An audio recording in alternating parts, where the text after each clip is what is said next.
Seja bem-vindo, Felipe. Tá, obrigado, professor. Boa noite a todas, todos e todes.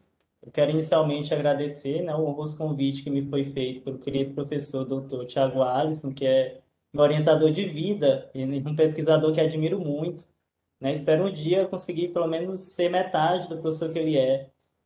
Falo isso, inclusive, sem puxa-saquismo, tá, professor? Ele sabe que da minha honestidade, porque o professor Tiago Alisson é, sem falsa modéstia, hoje um dos mais prestigiosos pesquisadores que temos no nosso estado, e para mim é sempre um prazer tê-lo por perto. Eu quero também agradecer a todos vocês que me ouvem, e também me apresentar. Eu me chamo Felipe Laurêncio, de Freitas Alves, sou graduando em Direito da UFMA e pesquisador do Núcleo de Pesquisa em Ciências Criminais, o PEC, onde eu desenvolvo, inclusive, sob a orientação do professor Tiago Alisson, pesquisa a atuação do justiça, agora mais recentemente, das suas LGMAdas. Eu aceitei prontamente o convite do professor Tiago para apresentar algumas das nossas pesquisas, entre elas a pesquisa publicada, que ele já falou, né, pela revista Direito e Praxis, uma das mais aclamadas no nosso campo aí no país, em que eu e o professor Tiago fizemos um panorama sobre como, por vezes, né, são tratadas as pessoas em conflito com a lei no judiciário. Outro tema que eu pretendo tocar durante a minha exposição é também falar das interfaces entre o direito antidiscriminatório e a luta pela garantia do respeito às pessoas LGBTQIAP+, né, principalmente nas instituições públicas. Em um primeiro momento, parece soar inconciliável, né, falar sobre a discriminação contra pessoas LGBTQIAP+, e pessoas em conflito com a lei penal. Mas esses dois temas que levam para a pergunta que eu coloquei no primeiro slide, aqui passa o slide, esses dois temas, eles vão ser guiados a partir dessa minha primeira pergunta, né? É o que vai, pelo menos nesse primeiro momento, guiar a minha exposição. Vamos lá. A pergunta provocadora que coloco inicialmente é: quem sou eu? Ou, na verdade, quem somos nós, né? Vocês já pararam para perguntar isso a vocês mesmos? Eu vou tentar fazer com que minha fala hoje seja aqui a mais compreensível possível, e por isso, apesar de é uma pergunta que poderíamos passar a noite toda aqui tecendo comentários com o professor Tiago, já falando do outro e tal, e ele já teve essa oportunidade de conversar com vocês sobre as teorias básicas do direito antidiscriminatório, mas o que basta aqui para a nossa conversa é conhecer um pouco mais sobre o pensamento de alguns autores, principalmente sociólogos, depois da influência, principalmente da psicanálise de Freud, né? Não que esses autores talvez tivessem consciência inicialmente desse viés psicanalista dos seus escritos, mas as interpretações que a gente faz hoje em dia desses autores não conseguem mais se afastar da revolução científica, né, que a psicanálise propiciou, principalmente as ciências sociais. E é a partir da psicanálise que eu vejo essa pergunta: quem sou eu? Vejam, hoje eu vou querer trabalhar com vocês essa temática a partir do que os pesquisadores estão chamando de política da diferença. Ora, para responder essa pergunta do slide, a gente vai ter que buscar os lugares que a gente ocupa no mundo. Eu, por exemplo, hoje, academicamente, me coloco como pesquisador. Né? Na minha casa, me identifico no papel de marido, socialmente, me apresento e me identifico como um homem branco, cisgênero, um homem gay. Então, vejam que há muitos rótulos dos quais eu posso me utilizar para dizer quem eu sou. E o que os pesquisadores têm percebido é que, para dizer quem eu sou, e o professor Tiago, peguei no finalzinho dessa fala dele, consigo colocar muito bem, o que os pesquisadores têm percebido é que para dizer quem eu sou, preciso ao mesmo tempo me distinguir de alguém. Ora, ao mesmo tempo que eu digo quem eu sou, eu também digo o que eu não sou, quem eu não sou, né? Quando eu digo que eu sou um homem, eu me coloco como alguém que se identifica de maneira diferente a alguém que se identifica como mulher. Ou de alguém que não se identifica nem como homem, nem como mulher. Quando eu digo que eu sou cisgênero também, ao mesmo tempo, eu também estou dizendo que não sou transgênero. E ainda que eu me identifico dentro do padrão binário de gênero. Então, percebam que há também uma forte ligação entre a minha diferença com relação a alguém e a minha própria identidade, né? E o que isso quer dizer? Eu lembro, professor Tiago Wallace, que no nosso artigo nós bem lembramos de Hannah Arendt, né? No seu livro sobre a condição humana. Hannah Arendt havia escrito que existe uma forte ligação entre a ação e o discurso. ou seja, entre o que a gente faz e o que a gente fala, escreve, interpreta, vê no mundo, né? E essa ligação é percebida, e na área coloca assim, justamente quando a gente pergunta para alguém que é recém-chegado quem és. Vejam, quando a gente pergunta para alguém quem ela é, a gente parte do pressuposto de que existe uma diferença entre a identidade dela e a nossa identidade.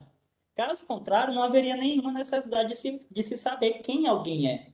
E para que essa pessoa possa responder a nossa pergunta, ela vai de novo utilizar de rótulos que a possam identificar, como eu fiz agora há pouco. Isso tudo nos mostra que a nossa identidade ela é sempre moldada pela nossa diferença com o que os pensadores têm chamado de outro, né? E é o que o professor Tiago colocou no começo. É muito bem isso. A gente vai se identificando sempre pela nossa relação com o outro. Ao mesmo tempo que eu sou graduando, o professor Tiago é pós-doutor. Ao mesmo tempo que eu exerço a função de estudante dentro de uma universidade, o professor Tiago exerce a função de professor.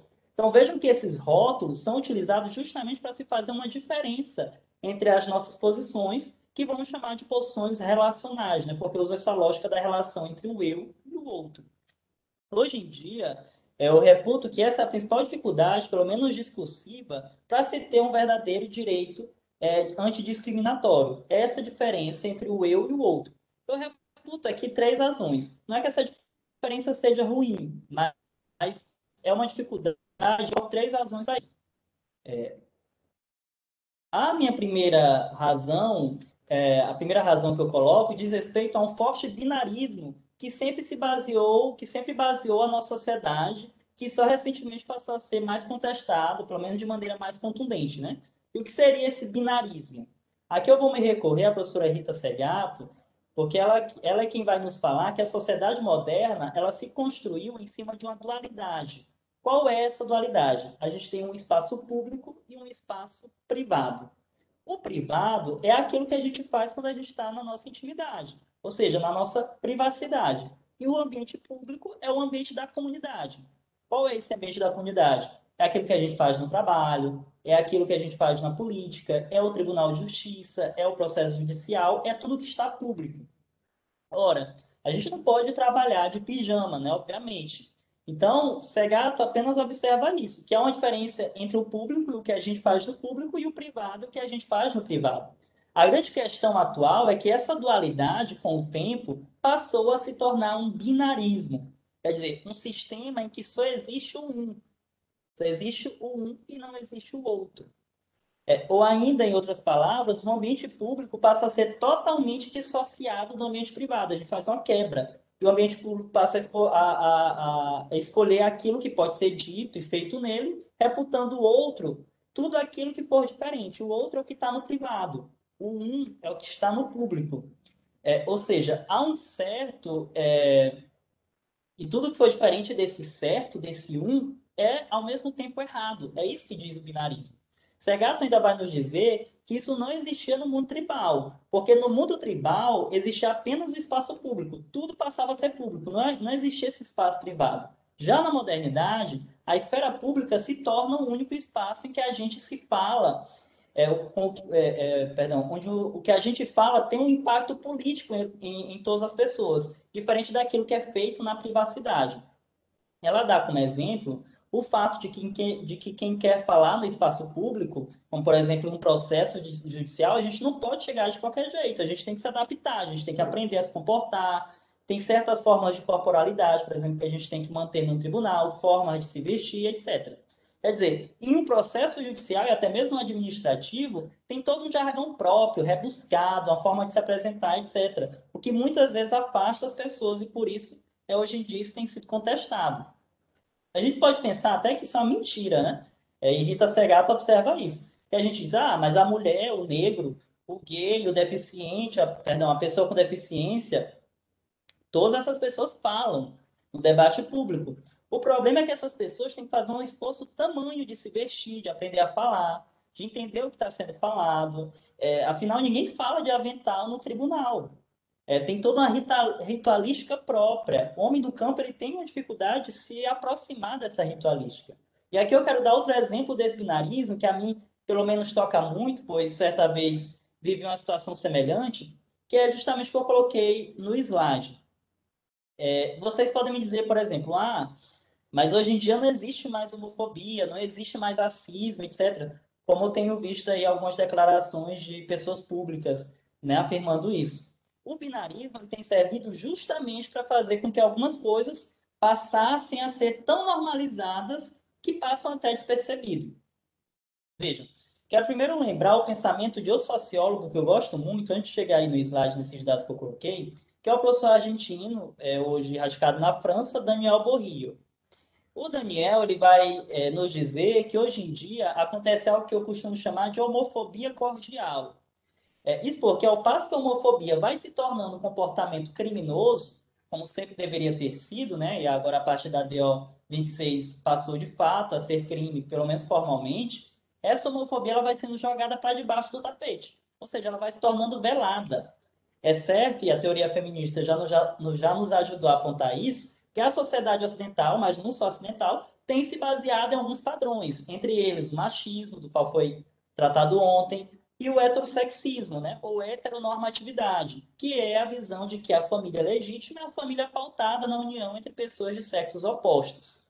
Antes do STF ter interpretado corretamente dos dispositivos da nossa Constituição para permitir a união entre pessoas do mesmo sexo, o artigo 226, parágrafo 3º da Constituição, pelo menos formalmente ainda está lá, se vocês forem lá no artigo 226, parágrafo 3º, vai estar lá dizendo que, para efeito da proteção do Estado, é reconhecida a união estável entre o homem e a mulher, como entidade familiar, devendo a lei facilitar sua conversão em casamento. Percebam que aí é um modelo familiar pensado, pelo menos inicialmente, pelo Constituinte. Né? E esse modelo é o heterossexismo. É a família formada pela união entre pessoas de sexos opostos. Borrell vem nos dizer, então, que a sociedade atual, entendida como hegemônica, até permite a institucionalização, por exemplo, do casamento entre pessoas do mesmo sexo. Desde que essa institucionalização não venha a manchar, entre aspas, o ambiente público. E o que seria isso? O que seria esse manchar o ambiente público? E agora sim eu passo para esse slide. Esse é um estudo feito por uma organização chamada Santo Caos, com empregados LGBTs de 14 estados do Brasil. Quais são os principais dados? São esses que eu coloquei. Primeiro, apenas 47% dos entrevistados, das pessoas que trabalham e que foram entrevistadas, disseram que declaram sua sexualidade do trabalho. Vejam que esse nunca foi um problema para os heterossexuais, que não precisam sair do armário, né, em nenhum lugar. Desses que declaram sua sexualidade, desses 47%, apenas 2% declaram para o gestor de RH e somente 32% para o seu superior. Ou seja, a maioria só declara a sexualidade, aí está no dado, acho que não ficou aparecendo no slide, mas seria 90%, esses 90% só, não, está lá em cima, só declara a sexualidade para os colegas de trabalho. Entre os motivos apresentados, aí tem também no slide, por aqueles que não declaram, declaram apenas para algumas pessoas, está o medo de discriminação e o medo da demissão. Então vejam aí que a sexualidade é claramente colocada para a gaveta, é colocada para o armário, é colocada para o ambiente privado. Vou passar aqui o slide. Vocês conseguem refletir comigo, então, que a sexualidade é deixada para o ambiente privado, que o espaço público passa a ser o espaço da heteronormatividade? Isso também é homofobia, na espécie que eu nomeei de homofobia cordial, porque apesar de no discurso você dizer que não existe, ela se esconde detalhes como o fato de não se falar sobre a sexualidade não heterossexual no trabalho, tornando tudo aquilo, né, um grande tabu. E exemplifica essa espécie de homofobia com um discurso bastante utilizado por pessoas que pretendem se dizer como não homofóbicas. Algumas pessoas costumam dizer: eu não tenho nenhum problema de fulano ser gay. Ele que sabe o que ele faz da porta do quarto para dentro.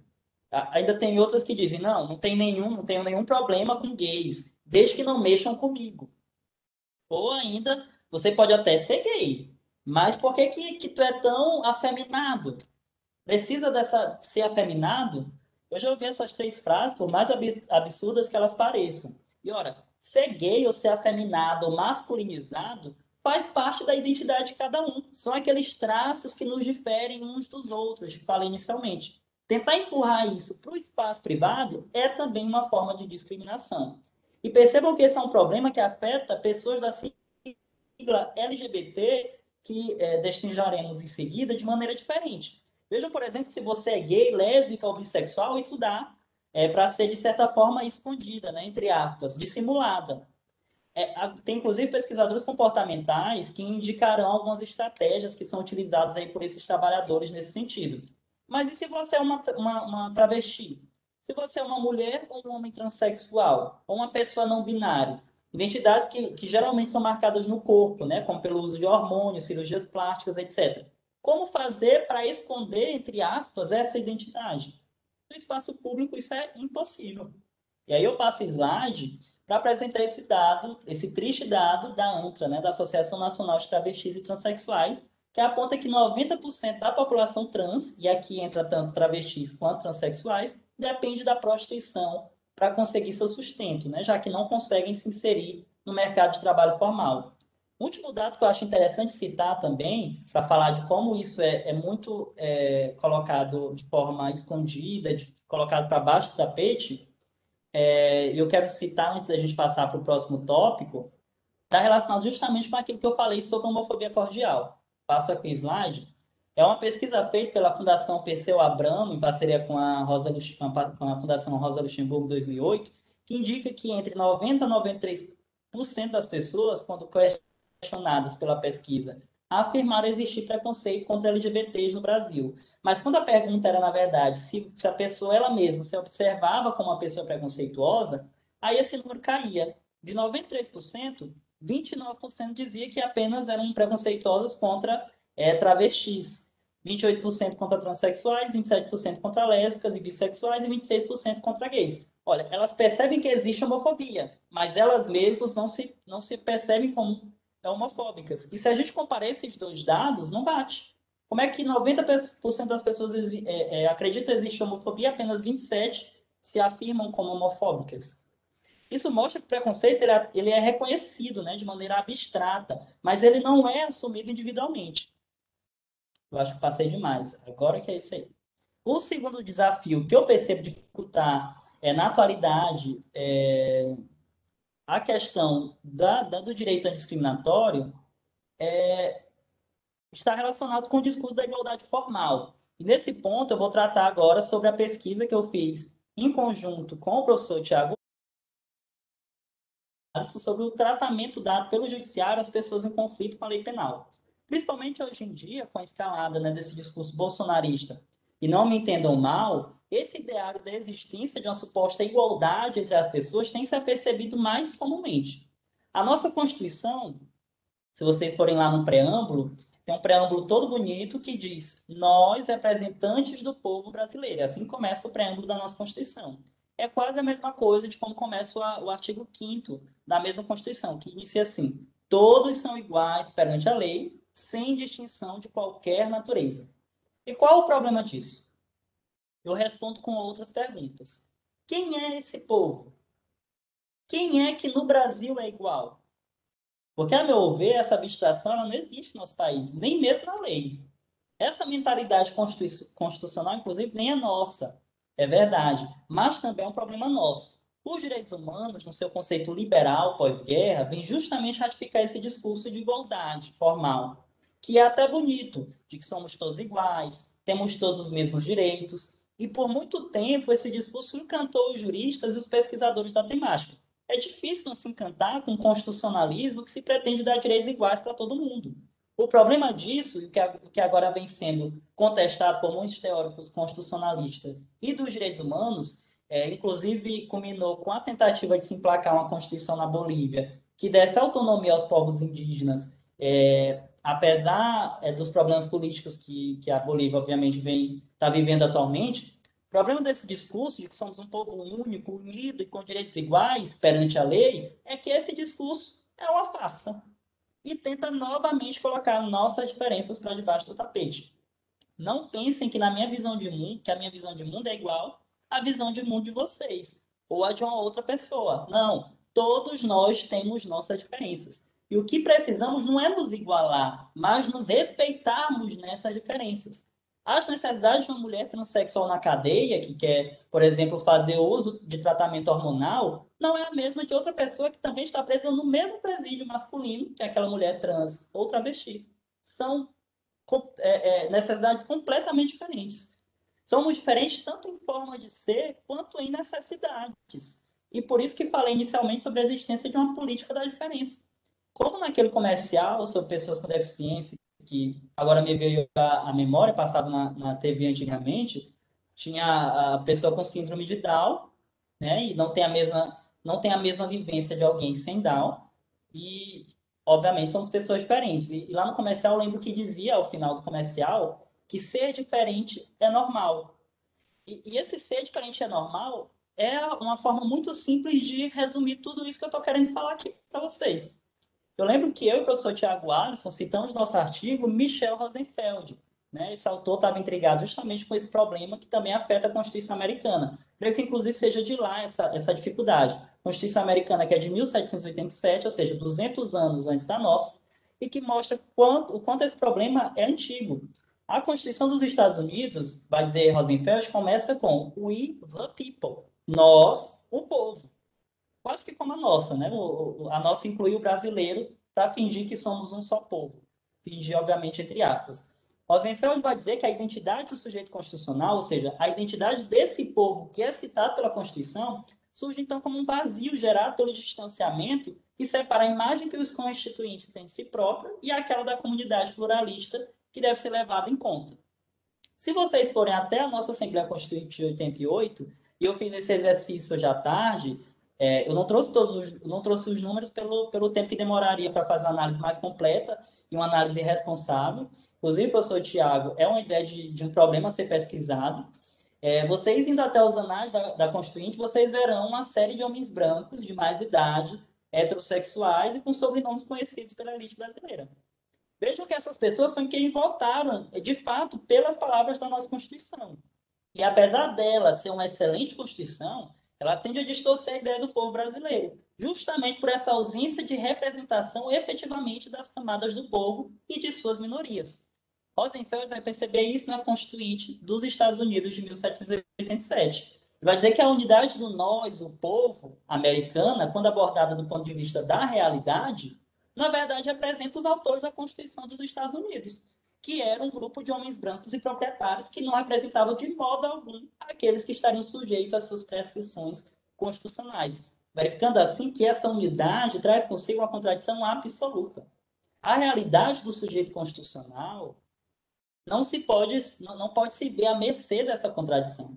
Se imaginarmos o desafio da construção de uma sociedade sempre mais fraterna, porque esta precisa ser abraçada pelos seus participantes, de modo que se promova a inclusão. Se o sujeito constituído não se vê representado na Constituição que o constituiu, como pode querer participar dela como cidadão? Assim, eu entendo que a gente tem que debater os problemas sociais como problemas concretos, né? Como diria o nosso professor Joaquim Herrera Flores. E isso só será possível se nos dermos conta de que somos diferentes e fazemos o que já dizia, e fizemos o que Aristóteles já dizia na antiguidade, né? Que é tratar igualmente os iguais e desigualmente os desiguais na exata medida de suas desigualdades. Eu lembro, professor Tiago, do professor Pavão Santana dizendo sempre essa frase nas aulas dele de constitucional. Me lembro muito bem disso. Aqui, aquele nosso conceito de política da diferença se transforma, então, na luta pelo multiculturalismo, né, de que nos fala Stuart Hall, que nos fala o Boaventura de Souza Santos. Eu entendo que para chegar a esse passo, precisamos primeiro vencer aquele nosso primeiro desafio, ou seja, trazer para o espaço público as nossas diferenças, e não tratá-las como tabus. Depois disso, temos que encarar nossas diferenças a partir do direito ao respeito, que é um direito que foi trabalhado por mim, pelo professor Tiago, nesse nosso artigo. Esse direito ao respeito é um direito da fraternidade. E aí diria o professor maranhense que nos honra na cadeira de ministro do STJ, que é o professor Reinaldo Soares da Fonseca. Como não lembra lá da Revolução Francesa, liberté, égalité, fraternité. Liberdade, igualdade, fraternidade. No nosso artigo, nós tratamos da importância da linguagem, justamente essa importância na vida das pessoas. Nós partimos do pressuposto de que a nossa Constituição não trata de igualdade apenas no seu sentido formal. E como Constituição sempre aberta, ou seja, em constante evolução, é uma Constituição que privilegia principalmente a dignidade da pessoa humana. Ou seja, que busca dar as condições de vida digna a todos na medida de suas necessidades, que é o que a gente chama de igualdade material, em contraposição àquele pensamento, àquela visão de igualdade formal. Nesse caminho, a linguagem, o discurso entram como dispositivos na luta contra as injustiças, na afirmação de direitos e na instrumentalização da igualdade material, que é tão preconizada pela Constituição da República, respeitando a pessoa independentemente de sua raça, de sua origem, de sua classe, escolaridade, orientação sexual, gênero, vínculos e outros marcadores da diferença. E aí a gente foi atrás de ver se o judiciário estava utilizando a linguagem para esse fim, para acabar com as injustiças. Percebam que o juiz é um mandatário do Estado. E o que ele diz no processo judicial, por exemplo, vai ter enorme impacto na vida sobre quem ele disse aquilo, né? Por exemplo, se ele diz que uma ação penal, que fulano de tal é vagabundo, ele já está assumindo, ainda que não intencionalmente, que aquele fulano de tal é alguém que deve à justiça. Apesar de a nossa Constituição apregoar, e aí o professor Tiago sempre nessa luta, de que ninguém será considerado culpado até o trânsito em julgado da ação penal condenatória. E também o Pacto de São José da Costa Rica. O professor Tiago também sempre faz questão de lembrar disso. Como foi que eu e o professor Tiago fizemos para mensurar essa utilização da linguagem? Primeiro, nós definimos qual tipo de linguagem nós pesquisaríamos e decidimos por analisar se o judiciário estava se utilizando o que a gente chamou de linguagem estigmatizante, que ele já fez já introduziu esse conceito. Como estigmatizante, a gente se refere a essa linguagem que usa de atributos depreciativos, né? Para se referirem às pessoas que estão em conflito com a lei, ou mesmo por outras pessoas de outras minorias. No caso do direito, a gente vê um padrão, né, que eu tentei imprimir agora sim, tratando do slide, sobre o perfil dos nossos juízes. Por exemplo, que vocês olharem para o slide, vocês vão ver pelo censo, né, o último censo do judiciário, que o judiciário hoje em dia é representado pelo homem branco, heterossexual, sem deficiência física ou mental, e possuidor de bens. A linguagem estigmatizante ela é tida, então, como uma linguagem capaz de imprimir um estigma a qualquer sujeito que seja diferente daquele delimitado por essa imagem que ela tem de si mesmo como normal. Normal seria ser um homem branco, heterossexual, rico, pois o oposto disso seria o sujeito estigmatizado. Né? Foi assim que a gente foi pesquisar nos buscadores de jurisprudência, tanto do STF quanto do STJ, para ver se no tribunal. E isso vocês vão ter um panorama do que acontece lá em cima, nas últimas instâncias do judiciário. Imagine o que não pode acontecer, o que acontece nas varas, localmente. Né? A gente foi lá olhar se os ministros estavam utilizando termos estigmatizantes para se referirem aos sujeitos. Foi que a gente encontrou. Aqui no slide a gente consegue ver alguns desses resultados, como é o caso do termo marginal, em um habeas corpus, e teve aí como relatora a ministra Carmen Lúcia, no STF. Temos que também se repete em várias buscas no STJ, eu coloquei apenas de forma exemplificativa, tá bom, gente? A gente também encontrou o nome trombadinha, tanto no STF quanto no STJ. Encontramos o termo ladrão, homicida, meris. Encontramos a opção sexual ao invés de orientação sexual, e daqui a pouco a gente vai falar mais sobre isso. Débil mental, portador de deficiência, ao invés de pessoa com deficiência, inclusive cometi essa gafe no começo já retificada. E o termo menor infrator. Nas nossas conclusões, a gente pontuou que, apesar da identificação de uma quantidade significativa de julgados do STF e do STJ que utilizam nomes estigmatizantes para se referirem aos sujeitos, a gente verifica que a grande maioria delas, e aí essas que eu coloquei ipsilíteres, a forma como foi feito pelos ministros, aí vocês vão ver que são julgados mais antigos. Já essa parte que está embaixo, já são nomes que são utilizados, inclusive, atualmente. A gente vê um certo avanço em conscientização do órgão pela escolha razoável de palavras, né, que demonstrem respeito aos sujeitos.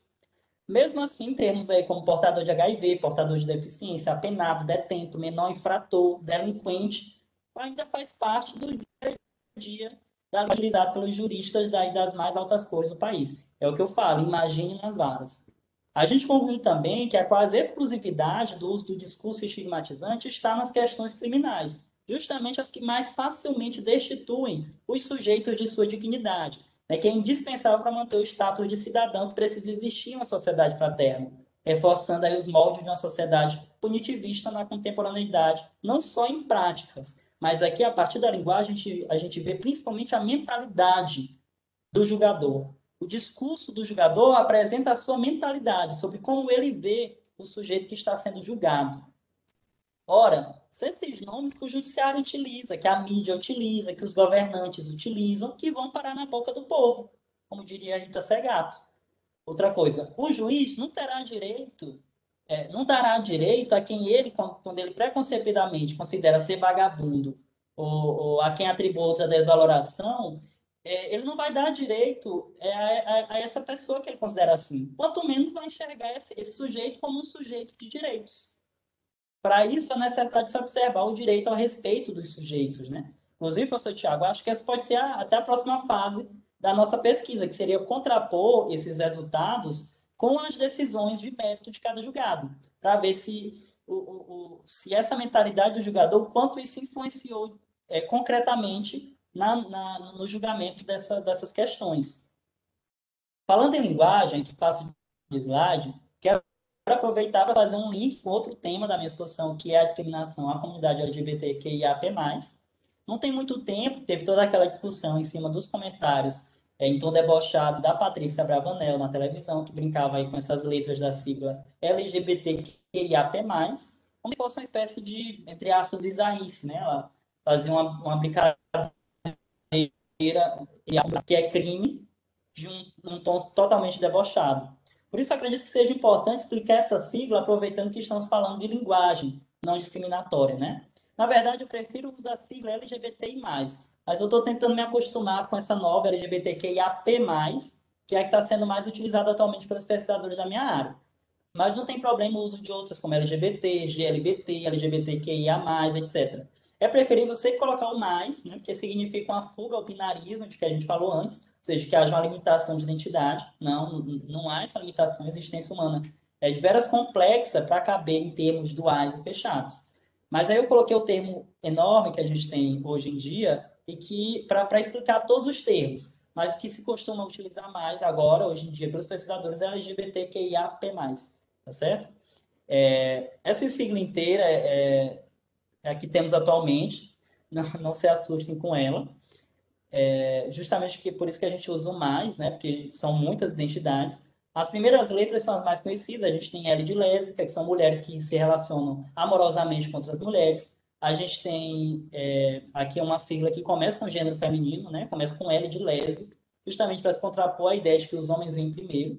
Depois vem o G de gay, que são os homens que se relacionam amorosamente com outros homens. B de bissexual, que são os homens e mulheres que se relacionam amorosamente tanto com homens quanto com mulheres.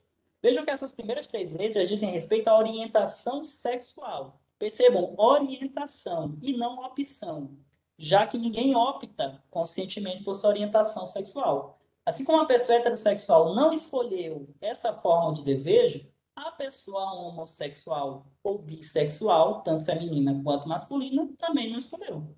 Aí vem o T, que já trata de uma identidade de gênero e não mais de uma orientação sexual. Talvez aqui residam as maiores dúvidas sobre a sigla. A sigla LGBT é uma sigla que pesquisadores costumam chamar de sigla guarda-chuva, porque acolhe tanto identidades de gênero, que é como uma pessoa se identifica quanto ao seu gênero, orientações quanto à orientação sexual, que é como ela se relaciona amorosamente com outras pessoas. Vejam também que não se trata de um sentimento de gênero. Ninguém acorda um dia e decide ser homem ou ser mulher. Não se identificar com nenhum desses dois gêneros. Não é algo que se sente momentaneamente. É uma identidade, uma forma de autorreconhecimento. Parte de dentro, vem de dentro. É como alguém se vê. Isso é identidade de gênero.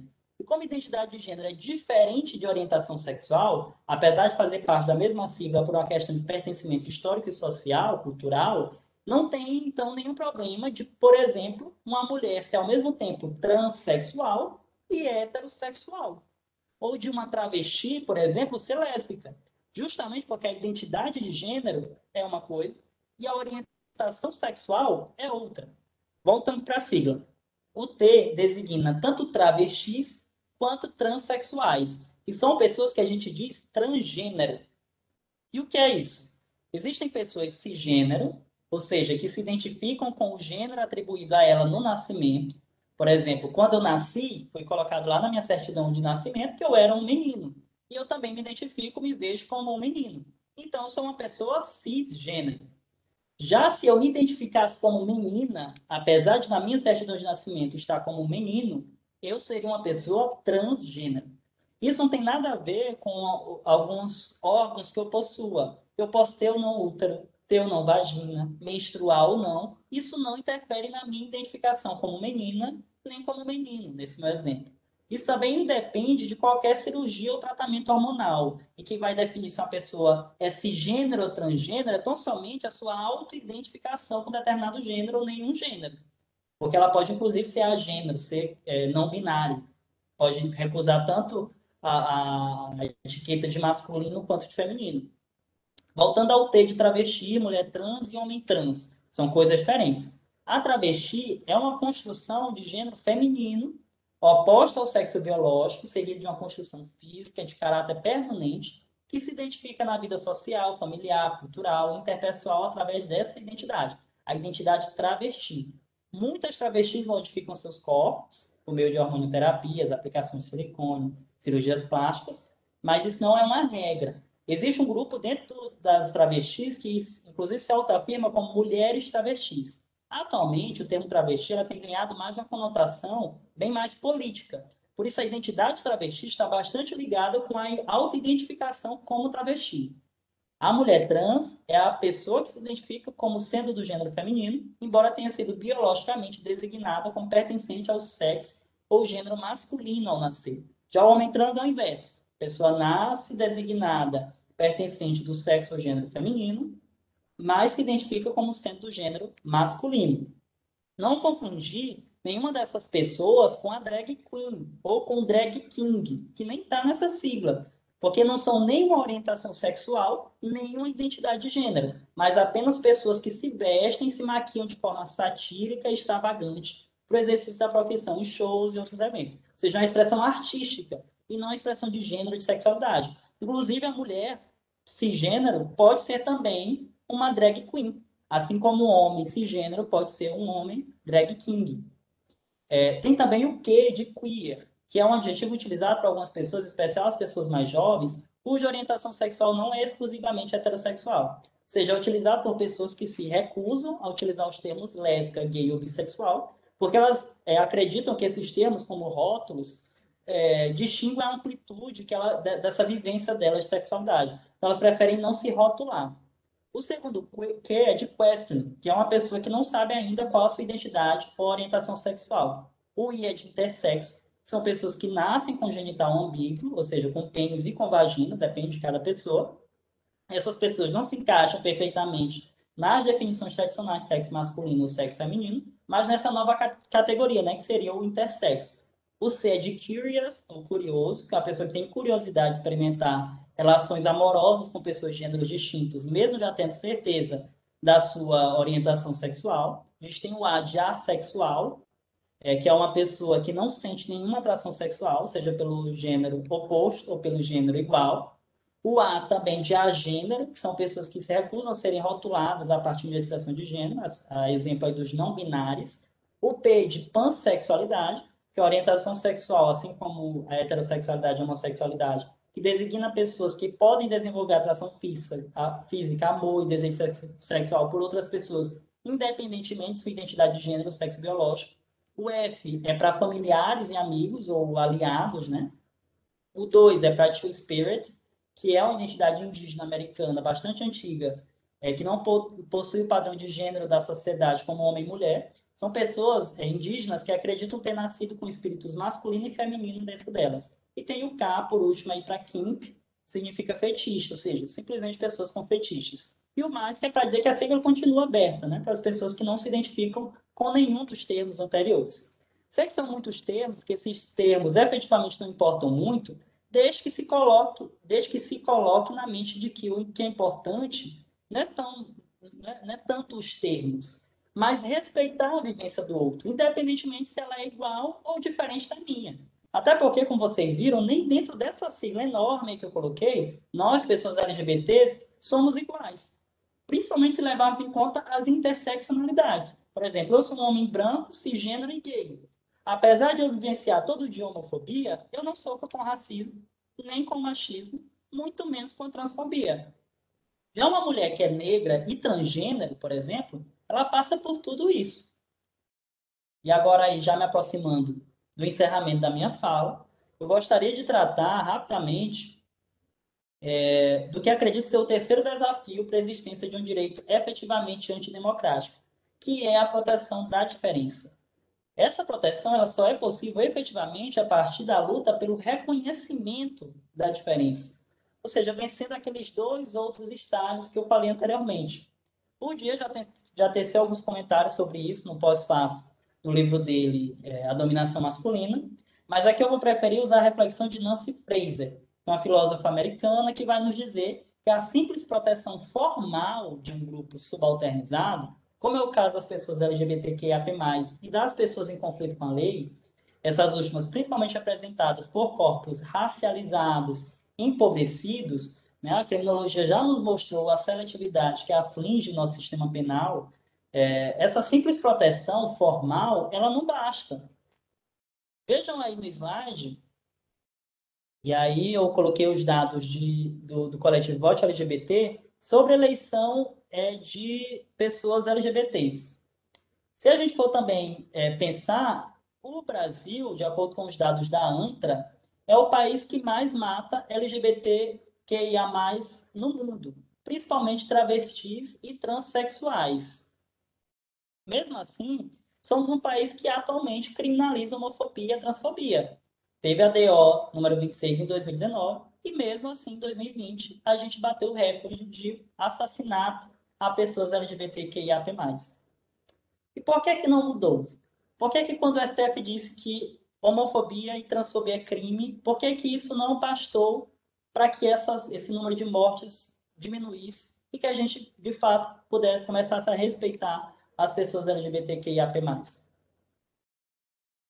Porque tudo isso é bonito só na teoria, pelo menos por enquanto. Para mudar os rumos da criminalização da homofobia no Brasil, é preciso que se reforce a cidadania desses sujeitos.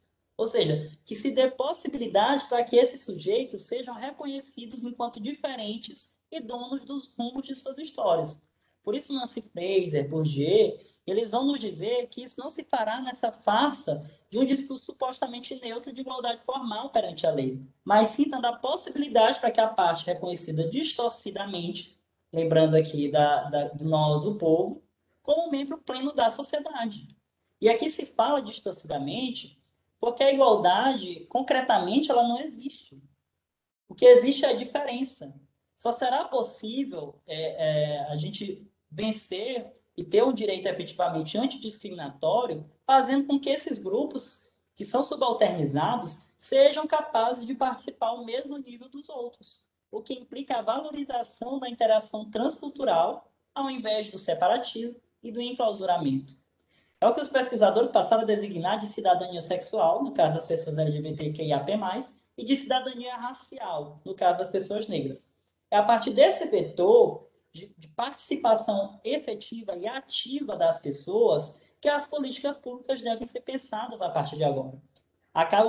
Levadas a cabo principalmente pelas políticas afirmativas, como as cotas em universidades, as cotas no financiamento de campanha, por exemplo, de modo a permitir que essas pessoas que antes estavam clausuradas no espaço público, perdão, no espaço privado do binarismo, tinham que se esconder, tinham que ficar no armário, permitir que elas possam ocupar o espaço público e serem donas de suas próprias histórias.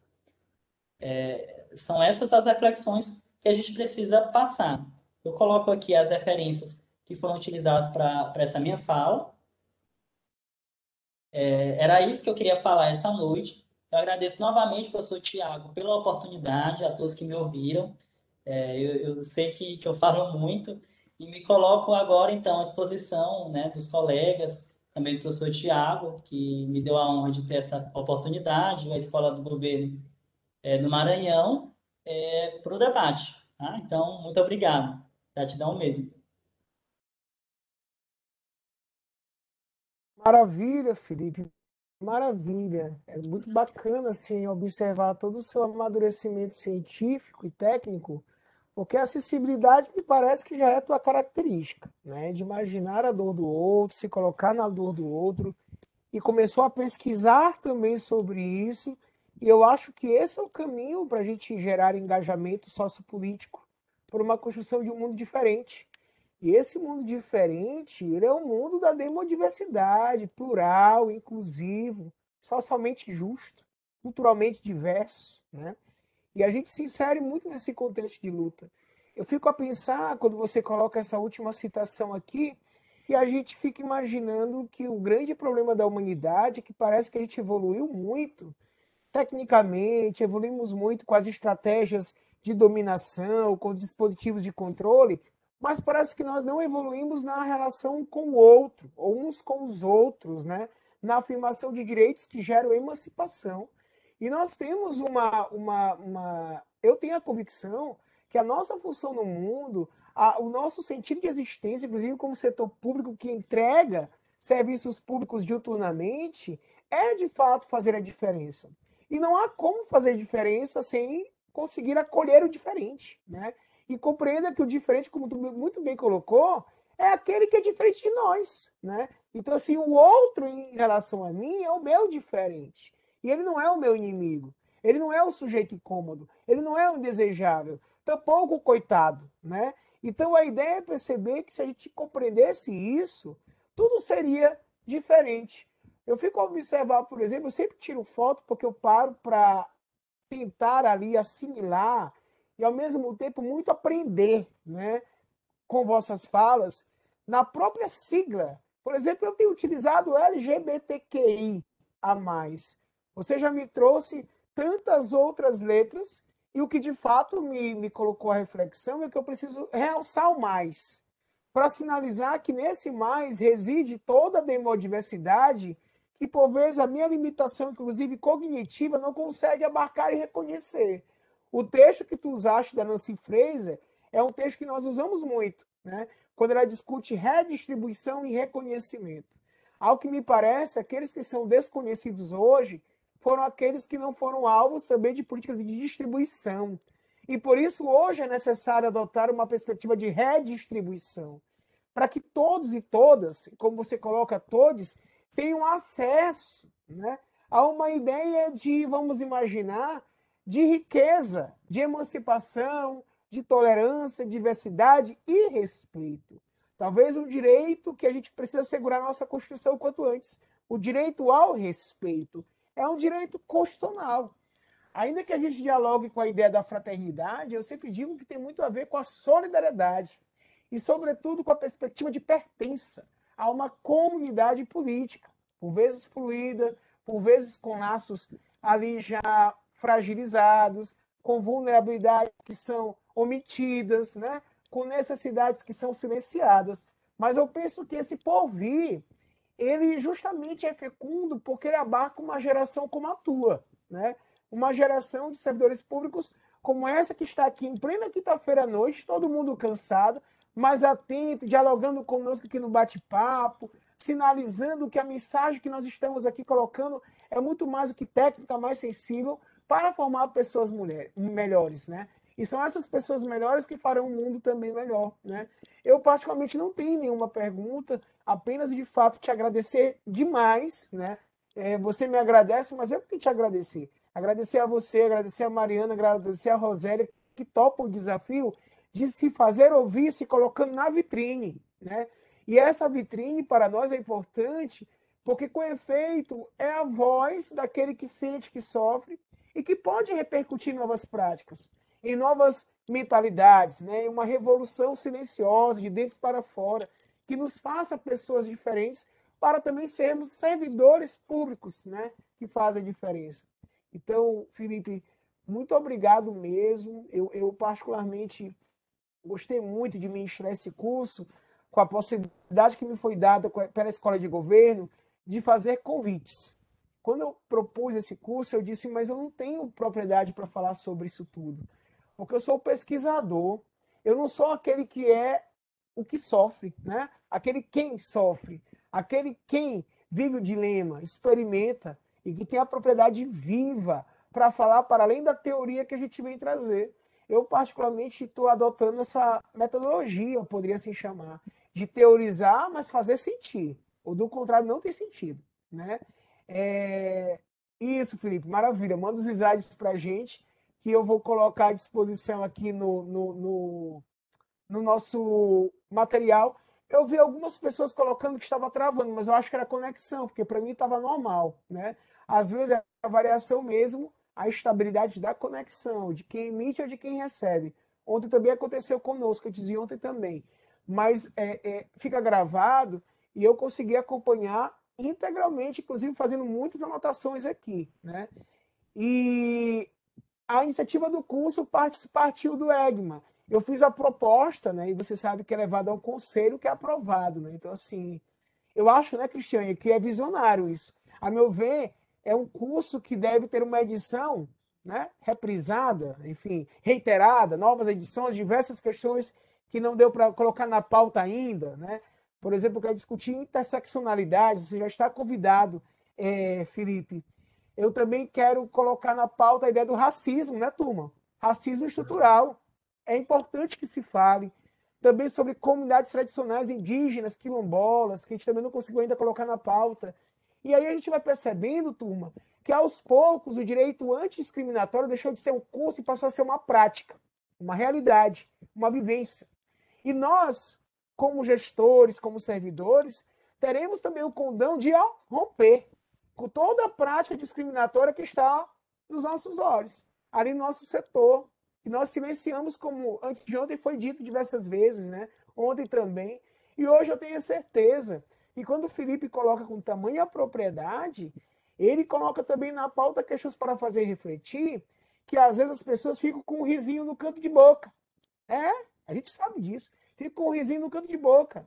Mas esse risinho acaba sendo engolido, né, gente? Naquela ideia do constrangimento que a nossa ignorância nos gera. Isso os filósofos já diriam, que nós somos constrangidos com a luz do conhecimento. E eu digo conhecimento técnico, sensível e humano, é que nos constrange, né? Isso particularmente é muito importante. Professor Tiago, Acrescentou demais. Por favor, quem fala comigo é o Luiz Lucas, não? Henrique, Oi, Luiz! E aí, maravilha, meu amigo? tudo bem? Desculpe pelo barulho de ontem, a internet estava me derrubou ontem muito aí na, Sim, na, sim. na- na aula de ontem. Felipe, prazer, parabéns pela exposição, prazer te conhecer. E minha formação, Felipe, é em engenharia mecânica, né? Por si só, a engenharia já é meio que vamos dizer assim, monopolista, se encaminha pelas coisas, digamos assim, extremamente Masculinizadas, né? masculinizadas, né? Mas, ao mesmo tempo, o mundo vai mudando e a gente está nele e a gente quer participar dele, quer estar presente nas suas transformações, não só nesse campo da engenharia, mas no campo social, porque lidamos com pessoas, lidamos com gente para nossos trabalhos, para fazer, construir alguma coisa. Eu vejo, Felipe, me desculpa se eu estiver errado, me corrija se eu estiver errado, eu acho que o Brasil ele tem um volume de leis que servem, eu não sei, para estender, às vezes eu acho que para estender muito a compreensão das suas realidades, a compreensão de todo esse arcabouço de gênero, de raça, né, que está dentro da nossa sociedade. Eu acho que a coisa fundamental é que eu acho que devia ter um artigo único na Constituição que ele dizia o seguinte: a pessoa será como ela é, desde que ela, né, desde que ela obedeça às leis e o arcabouço de leis do Estado fazem com que nós vivamos em harmonia um com o outro. Né? Então, às vezes, por que eu digo isso? Porque às vezes eu acho que a gente vai acumulando um processo de vamos defender. É lógico que eu estou falando de uma minoria que está sobrecarregada de um poder machista em sua totalidade, né? O desconhecimento, as ironias que a vida promove, as deturpações que elas constroem junto às diversas comunidades, os apartheids que nós vivemos no Brasil ainda, né? O apartheid de gênero, apartheid de raça, apartheid que nós vivemos aí, né? De educação, são pequenos apartheids. Eu acho que o nosso Mandela ainda não aconteceu, né? Nesses campos todos. mas eu fico vendo que nós precisamos dar uma ordem definitiva no Brasil que mude a pessoa é o que ela quiser ser, desde que ela não fira o outro. E nós precisamos, eu não sei se é preciso, aí eu não sei, é preciso educar muito, é preciso lidar muito em todos os campos do conhecimento sobre isso, né? Eu acho que a gente precisa ser mais pungente em relação a essa questão e a gente fica criando, às vezes, um monte de leis e uma noção respeitada. Você vê 15 anos de Maria da Penha e os homens e os feminicídios só se avolumam, né? Então, o problema nosso não é lei. Vocês são do campo jurídico, vocês sabem disso. Mas a sua execução, o domínio dessas leis nos campos dos juízes, dos tribunais, né? Que não transparece muitas das vezes pelos até dados que você citou. Eu queria saber se você, de alguma forma, concorda com o que eu falei ou não, mas eu fico grato pela tua resposta. Foi um prazer. Muito obrigado já desde já pela tua resposta, pela tua posição e parabéns pela palestra, ok? Ô, Luiz Henrique, muito obrigado, viu? Eu que agradeço pelo teu à parte. Eu achei muito interessante que tu mesmo já deu a resposta, porque tu falou que a nossa sociedade está calcada no machismo, e não só no machismo, como no racismo, na homofobia, em todos os problemas que são estruturais. Eu lembrando aqui, professor Tiago, de uma outra oportunidade que a gente teve de conversar, uma coisa que remonta um pouco à psicanálise, mas que é fácil de compreender. Nós somos, nós vivemos em sociedade. Mas antes de viver em sociedade, nós somos uma pessoa só, nós somos um ser só, um ser único, né? E antes mesmo de nós sermos um ser único, a gente nós somos ideia. E o que que eu quero, o que que eu quero chegar falando isso tudo? Com a nossa sociedade, quando a gente nasce, quando a gente cresce, a gente se comunica com as pessoas, e a gente cria uma linguagem. Quando a gente foi falar sobre linguagem e tratar da simbologia dessa linguagem, é para apontar que a linguagem muitas vezes se faz se transforma em atos concretos, né? Como a gente vê um discurso, por exemplo, que está colocado hoje em debate nacional e que está liderando as políticas públicas em diversos setores. Está se setorizando esse discurso em favor de uma dita igualdade formal, etc. Mas o que que eu digo? A gente fala depois que a gente nasce, depois que a gente cresce, a gente se desenvolve como sociedade. Então, a nossa linguagem, ela nunca vai conseguir captar aquilo que eu falei que vem antes do nosso ser, que é a ideia, que é a concepção, que somos a ideia de nós.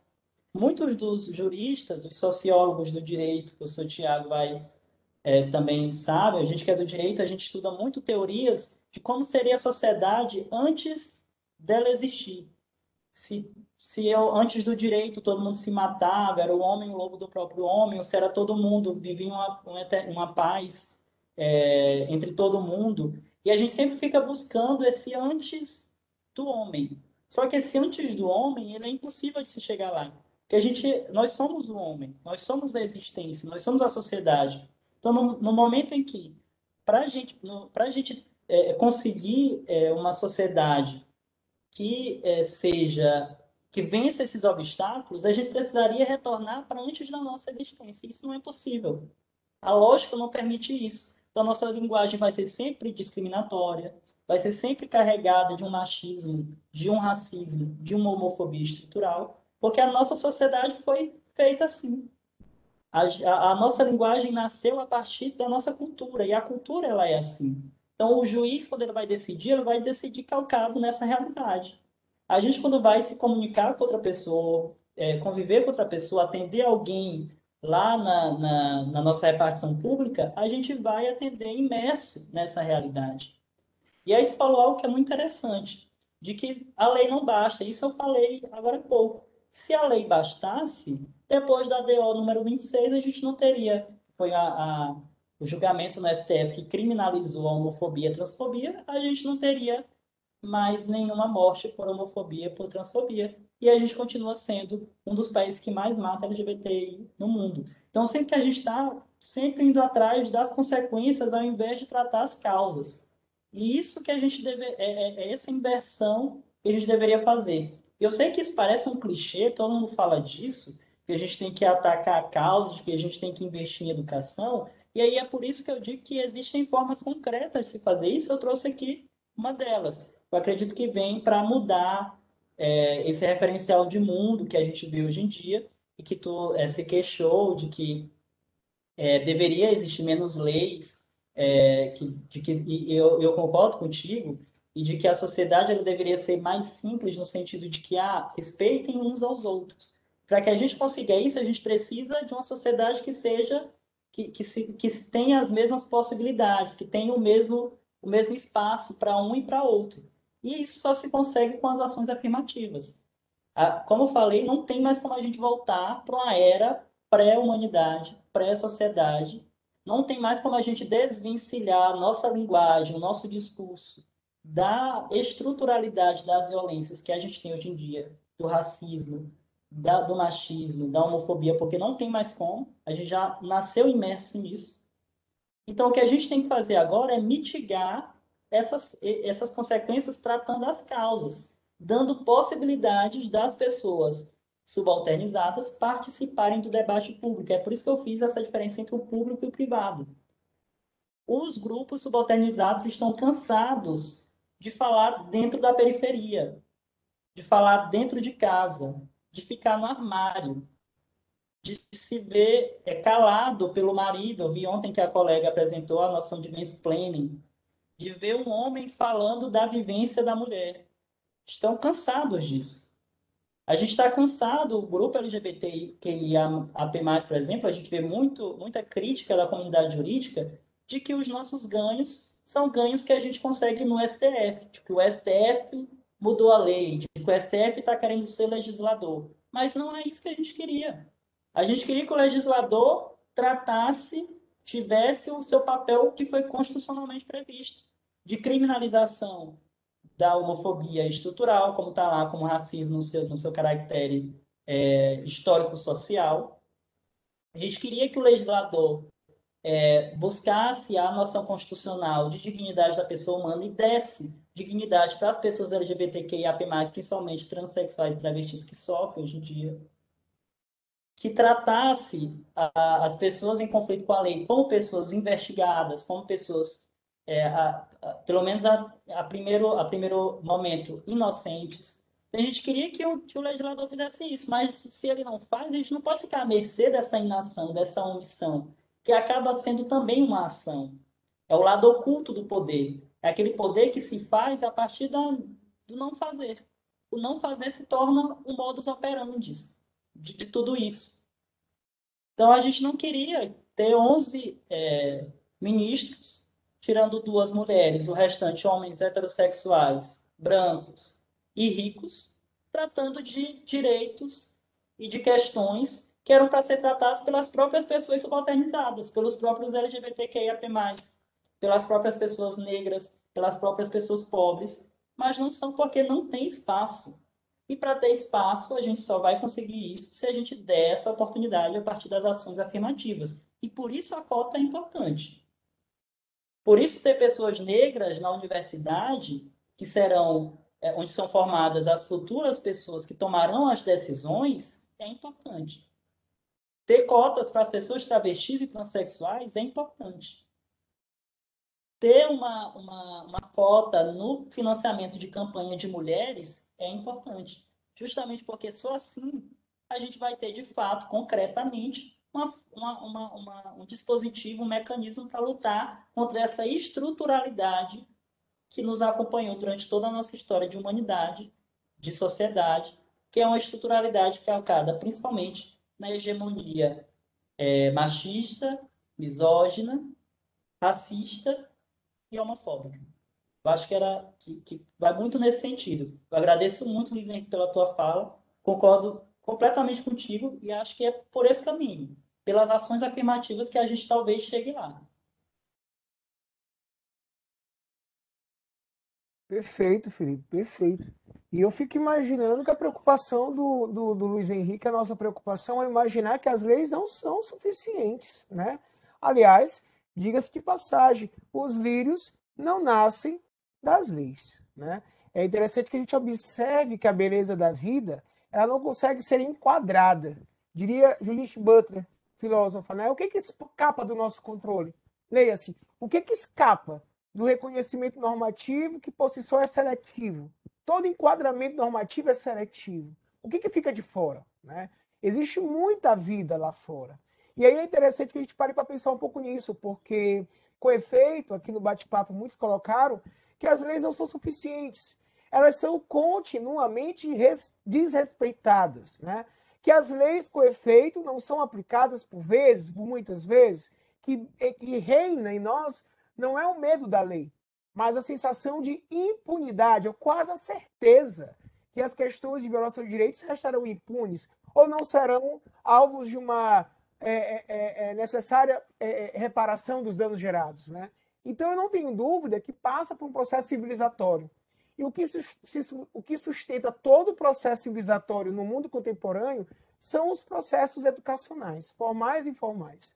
O educar para o nunca mais, o educar para a paz, o educar para o respeito à diversidade, o educar para o respeito de direitos humanos para todos, o educar para o multiculturalismo. É interessante que a gente fale sobre isso. E aí eu reitero, e aí o direito antidiscriminatório deixa de ser um curso e passa a ser uma prática. Deixa de ser uma retórica para alguns e passa a ser um grande movimento de saneamento, né, básico da nossa convivência em sociedade. E eu penso que é isso. Felipe, mais uma vez, muito obrigado. Turma, muito obrigado.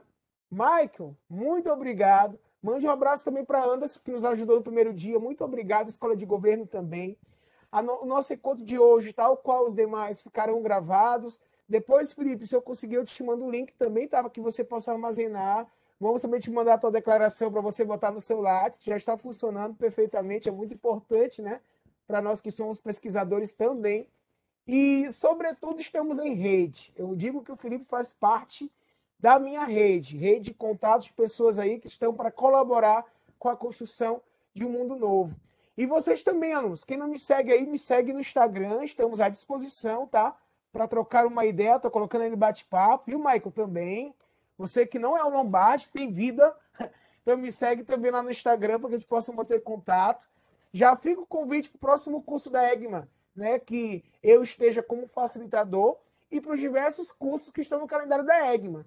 Todos servirão para a nossa formação avançada, para que tenhamos serviço público prestado com altíssima qualidade, que seja inclusivo, que seja antidiscriminatório, que seja de fato comprometido com os postulados de respeito à pessoa humana. Karen, um abraço apertado na sua pessoa, um abraço virtual em todas e todos que participaram do nosso curso Direito Antidiscriminatório. Turma, eu vou colocar no fórum a atividade, tá? Façam lá de maneira muito tranquila e participe conosco dessa grande rede aí de reconfiguração de um mundo que nós queremos para nós e para os nossos, tá? Gente, boa noite, saúde. Valeu, Tiago. Valeu, querido. Eu Usa álcool em gel, agradeço. viu? Se vacine também, use máscara. E se Deus quiser, em breve estaremos todos juntos aí, né? Para tirar uma Abraço. foto selfie. Um abraço, tá? Muito Abraço. Prazer. curso, Prazerzão, agradeço. Felipe. Um abraço, Felipe. Um abraço a Prazer foi todos. meu, gente. Muito obrigado aí, professor Thiago, Valeu, Luiz, todo mundo. saúde. Thaís, até o final da semana, Thaís. Vai ficar disponível para que vocês possam responder, tá? Vou cadastrar agora. Tá escrito lá, professor. Um Obrigado, professor. abraço, gente. Saúde. Obrigado.